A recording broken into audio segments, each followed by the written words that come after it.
Khajauli station के नज़दीक घटी है।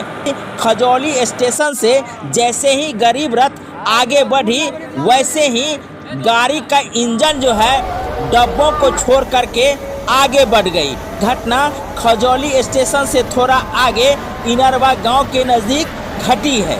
बता दें कि बहुत बड़ा हादसा होते होते टला है। कतऽ से अबै छियै? की भेलैया?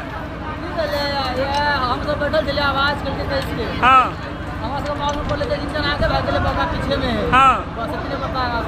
तऽ डरो भेल हेतै कि ने? लोग सब भागा लागल हेतै। हम सब 2-3 मिनट लगा के पहुंच गए। ककरो चोट नहीं छै कि ने? अचानक पता लगा कि इंजन खुल के चला गया, डब्बा रह गया। कहाँ जा रहे हैं आप लोग? हम लोग दिल्ली जा रहे हैं। अच्छा, अचानक डिब्बा मैंने इंजन खोल दो। हाँ, इंजन आगे चला गया, खुल के पता भी नहीं लगा। क्या वजह घटना है? इतना मुश्किल से अभी 15 मिनट 20 मिनट हुआ है। कितना दूरी पर इंजन चला गया था? इंजन तो काफी दूरी चला गया था, डब्बा यहीं रहा। हम लोग को पता ही नहीं चला कि इंजन खुल के चला गया। धन्यवाद।